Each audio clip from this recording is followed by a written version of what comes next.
Сайн мэцхан хүүхдүүдээ Монгол ёс хүмүүжил хичээллээ орцгоё. Өнөөдрийн хичээлийн сэдэв монголчуудын хооллож ундаалдаг уламжлалын тухай орно.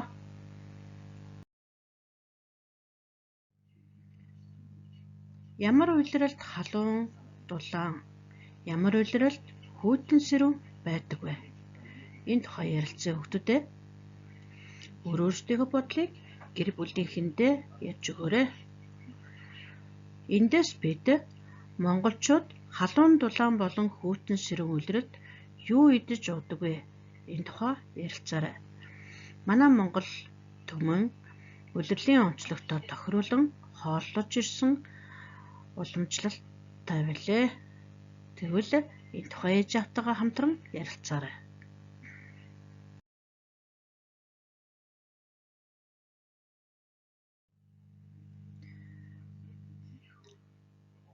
Анхааралтай сонсороо хүүхдүүдээ. Монголчууд малаа ногоон цадах үеэс эхэлж цагаан идээ ундааны дэглэмж шилждэг байна. Өөрөөр хэлбэл тараг, ээзгээ бяцлаг, аарц, өрөм, ааруул зөөхий, айраг, хоормог, цийдэм, хэрмаар хооллож ундаалдаг.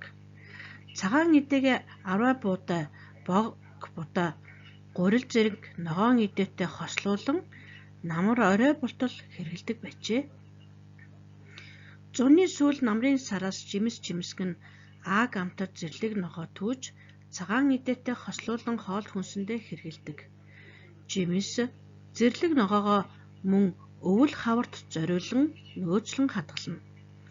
Хүйтэр чихлэх үеэс мах, шар буюу тослог идээ, аарц, ааруул, ээзгий, арвай буудай зэрэг улаан, шар, цагаан, ногоон олон төрлийн идээ хослуулан хэрэглэнэ.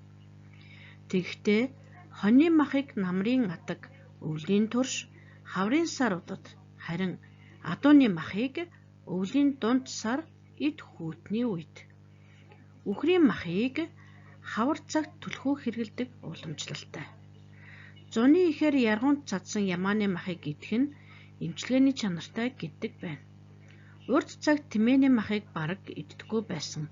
Ер нь ямаа сарлаг тэмээний махыг сэрүүн чанартай гэдэг.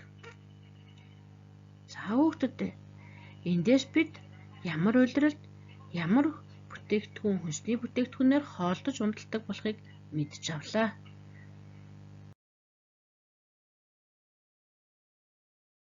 Дасгал ажлыг за биедан гүйцэтгээрэй. Монголчууд өвөл хавар зун намар ямар хоол хүнс хэрэглэдэг вэ? Үүнийг дэвтэртээ дараах хүснэгтээр зураад ангилан бичээрэй. Дараа нь хонь нөхөр адуу ямааны махыг хизээ иддэг вэ? Ямар махыг сэрүүн чанартай гэж үздэг вэ?